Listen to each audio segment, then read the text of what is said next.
Assalamualaikum warahmatullahi wabarakatuh. Apa kabar kalian semuanya? Semoga dalam keadaan sehat walafiat dan dalam perlindungan Allah Subhanahu wa taala.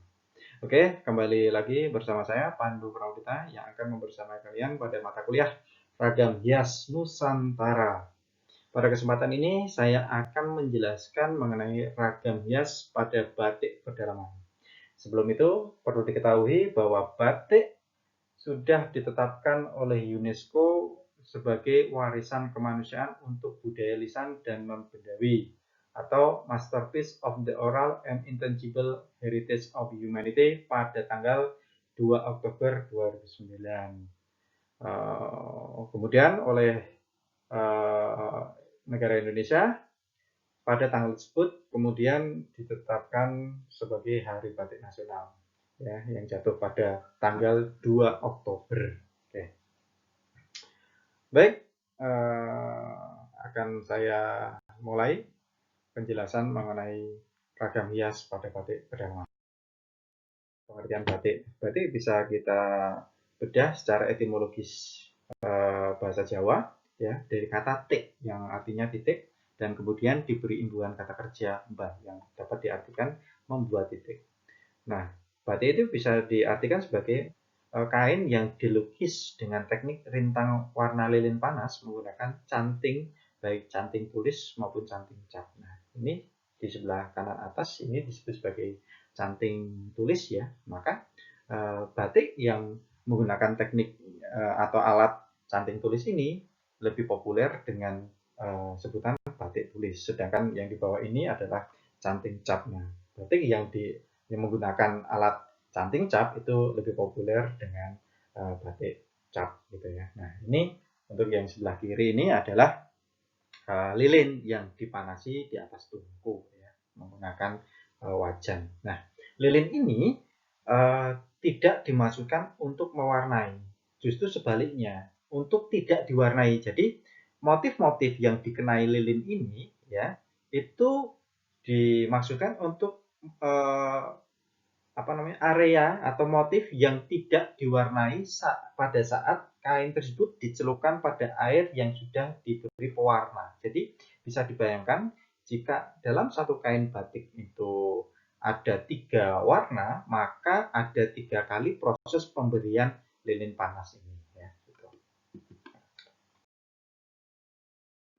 Pengertian dan ciri batik pedalaman. Kalau tadi itu adalah batik, ya, pengertian dan batik. Ini adalah batik pedalaman. Nah, batik pedalaman itu dikenal juga dengan istilah batik keraton karena penciptaan dan penggunaannya berada di lingkungan keraton, gitu. Nah, apa ciri dari batik pedalaman? Yang pertama itu menggunakan rintang warna lilin panas. Jadi dalam pembuatan batiknya atau pemberian pewarnaannya itu menggunakan lilin panas. Yang kedua dikerjakan dengan canting tulis, ya. Meskipun ada juga yang sudah menggunakan cap, tapi kebanyakan yang keraton, ya, masih pedalaman itu masih menggunakan alat canting tulis, ya. Kemudian bentuk produknya yaitu kain panjang yang disebut jarik. Sudah dipastikan kalau batik pedalaman itu pasti produknya adalah jarik. Jikapun nanti jariknya itu sudah digunakan menjadi pakaian atau apa, ya itu sudah hak sebagai konsumen. Tapi pada awalnya jarik ya digunakan sebagai busana bawahan, ya, gitu, yang seperti digunakan oleh pembuat batiknya ini. Ini adalah jarik, ya, yang digunakan sebagai bawahan busana, ya. Kemudian yang keempat, ya, ragam hiasnya mengandung makna filosofi simbolik. Ya, udah pasti. Jadi motif itu akan memiliki makna simbolis. Tapi ada lagi bahwa pola yang dibuat itu juga memiliki makna simbolis. Ada yang memiliki pola 2, 3, 4 maupun 5, gitu ya. Nah, selanjutnya cirinya adalah memiliki nilai estetik dan ekspresi seni. Jadi memiliki nilai estetiknya juga ada, ekspresi seninya ada. Ekspresi seni artinya ada yaitu makna filosofinya itu diekspresikan. Jadi ada pesan filosofisnya itu dituangkan dalam bentuk motif-motif ataupun pola gitu ya. Digunakan untuk upacara atau ritual tertentu ya. Jadi sebenarnya tidak hanya upacara atau ritual, artinya dalam pemakaiannya itu memiliki ketentuan ya di dalam lingkungan keraton. Jika di luar lingkungan keraton ya sudah tidak berlaku lagi. Mungkin bagi para keluarga-keluarga yang memegang teguh kebudayaan keraton ya mungkin masih, tapi bagi masyarakat umum tidak berlaku ya. Sekarang itu motif-motif tersebut ya kalau dikatakan digunakan oleh tertentu ya hanya di dalam lingkungan keraton saja ya. Warna yang digunakan itu wedelan itu adalah biru tua atau indigo blue atau navy ya. Gitu. Kemudian coklat soga ya, coklat soga. Dan ini coklat soga yang seperti ini ya. Ini putih krem. Putih dalam arti bukan kemudian putih benar ya kayak warna merah putih ya, bukan putihnya bukan seperti itu ya. Bukan putih warna asli seperti ini. Jadi tidak putih warna asli seperti ini ya. Jadi putihnya itu krem kayak gini ya. Itu disebut putih ya. Motif batik keraton. Jadi ada 7 motif termasuk ada 7 motif ya. Ada rujak shinte ini terdiri dari motif lidah api ya. Ada lidah apinya. Terus kemudian ada kawo. Ada kawongnya ini. Banjit ya. Sawit, melinjon, tritis, ada-adaan, waktu walang yang disusun diagonal dengan warna dasar hitam. Jadi susunannya itu diagonal seperti ini. Ya, ada walang ini. Gitu. Oke. Yang kedua, motif parang merupakan pola motif geometris yang disusun miring dengan motif ombak atau senjata. Jadi motifnya itu diagonal. Sama rujak shinte juga diagonal. Diagonalnya bisa miring ke kanan atau ke kiri ya. Dari kanan atas ke kiri bawah atau dari kiri atas ke kanan bawah. Itu tergantung si pembatiknya itu ya.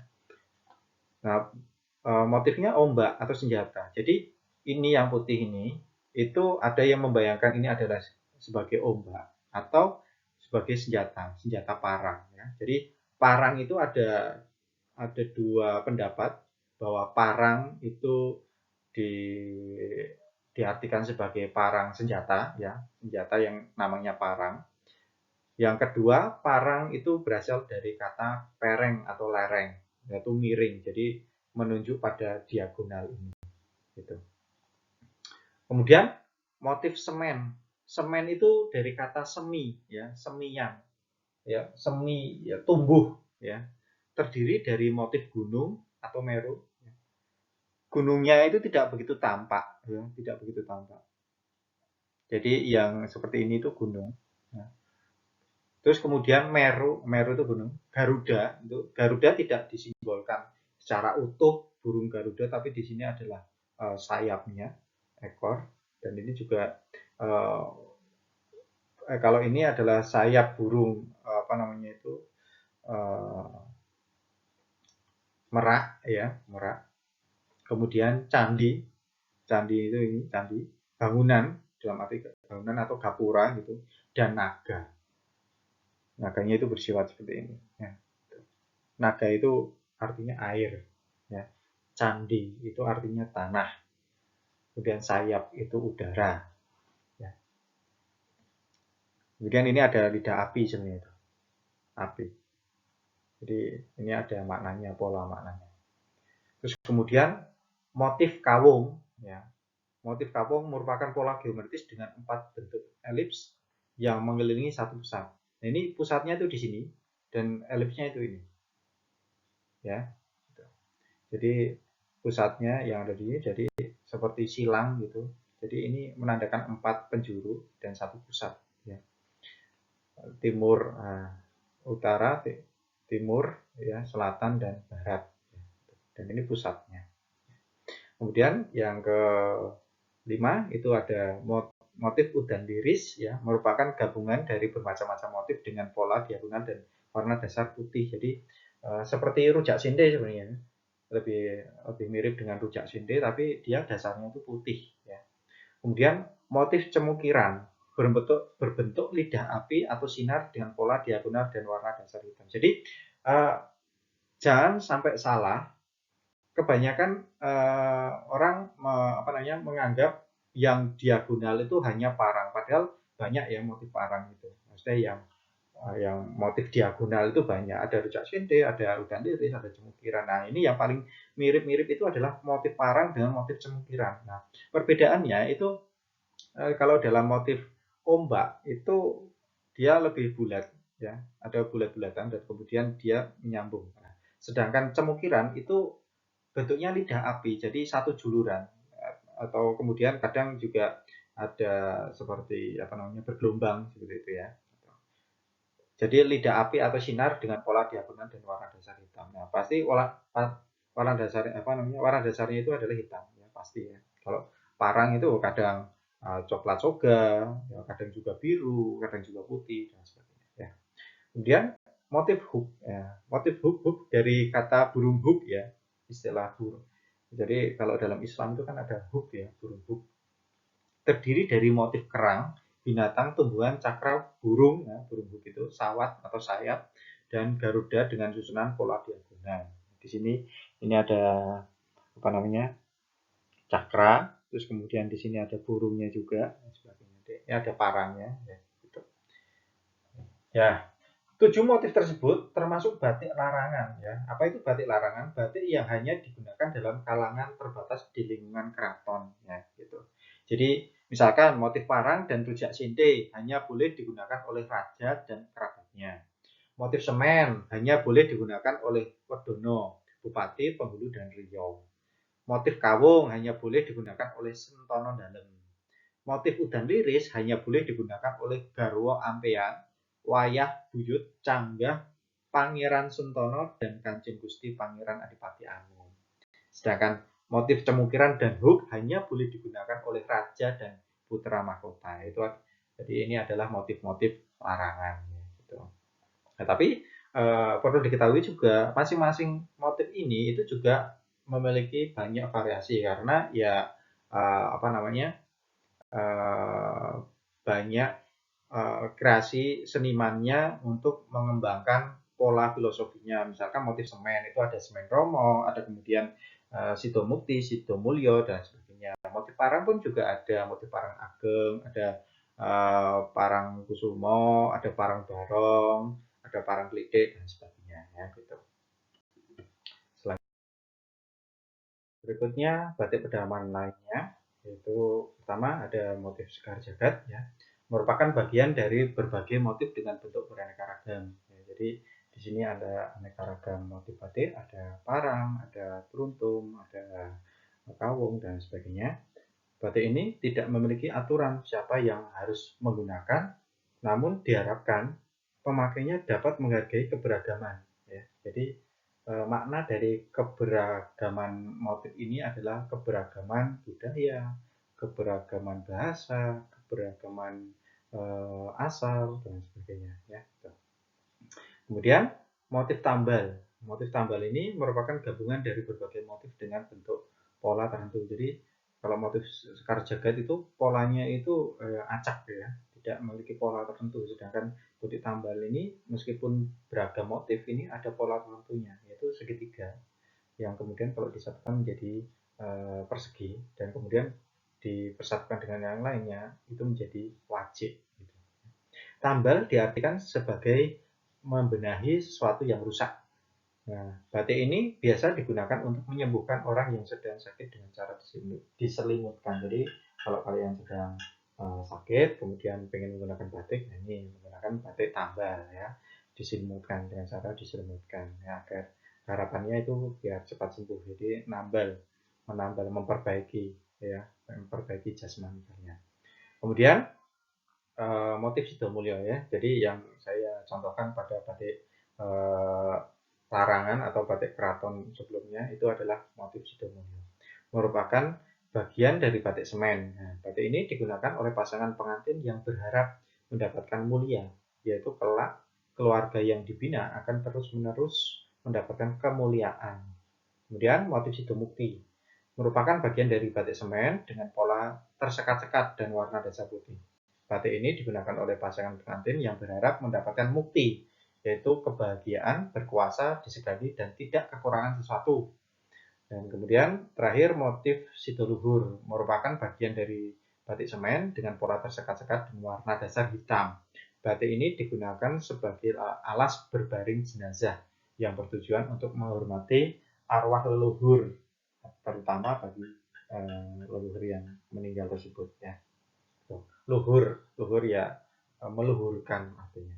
Jadi perbedaan antara sidomulyo, sidomukti dan sidoluhur. Untuk sidomulyo itu tidak ada sekatnya ya antara motif satu dengan motif yang lainnya dalam membuat satu pola itu tidak ada sekatnya, sedangkan pada sidomukti itu ada sekat-sekatnya ya berupa wajib, ada batas-batasnya. Sedangkan tapi sidomukti ini warna dasarnya putih, sedangkan motif sidoluhur ini mirip dengan motif sidomukti tapi warna dasarnya hitam. Jadi antara motif sidomukti dan motif sidoluhur ini motifnya sama ya, motifnya sama. Ya, misalkan ini sawat ya atau sayap, ini ada sayap, di sini juga ada sayap. Terus kemudian ini ada kupu-kupu, di sini juga ada kupu-kupu. Kemudian ini ada bangunan, di sini juga ada bangunan seperti itu ya. Jadi perbedaannya mukti dan sidomukti dengan sidoluhur itu, kalau sidomukti adalah warna dasarnya putih, sedangkan sidoluhur itu warna dasarnya hitam.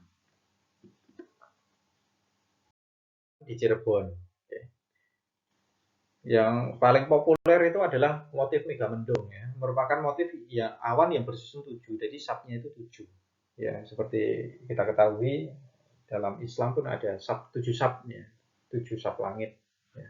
Sap itu dengan menggunakan warna biru dan diselingi warna merah. Jadi yang bukan yang asli tapi yang tradisi ya, itu motif megamendungnya itu selingnya itu biru, konturnya dengan putih, dan kemudian selingannya adalah warna merah. Batik ini mengandung makna mengayomi. Namanya megamendung itu mengayomi. Mego itu awan, awan itu untuk melindungi manusia dari terik sinar matahari. Yaitu.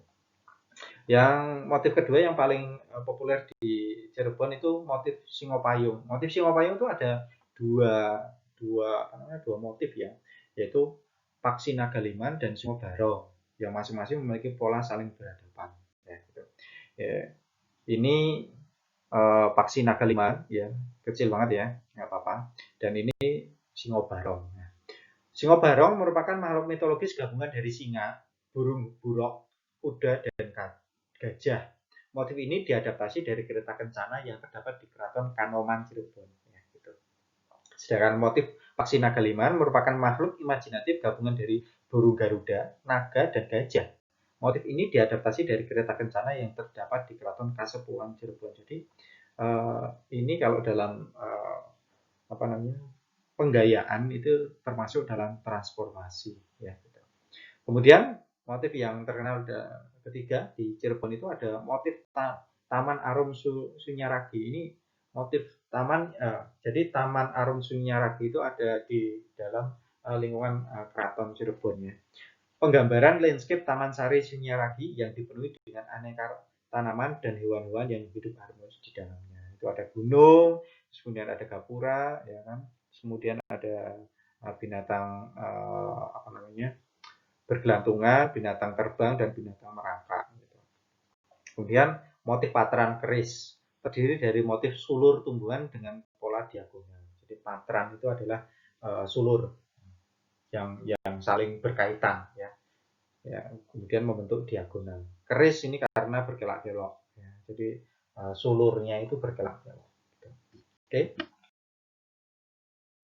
Sekian dari saya. Jika ada pertanyaan atau hal-hal yang perlu dijelaskan lebih lanjut, bisa kalian tulis dalam kolom komentar, atau kemudian kalian bisa menanyakan melalui WhatsApp group, atau kemudian bisa berdiskusi lebih lanjut melalui LMS atau Learning Management System Unindra. Oke, akhir kata, jika ada salah kata ataupun kemudian ada suara-suara yang mengganggu, saya mohon maaf. Wassalamualaikum warahmatullahi wabarakatuh.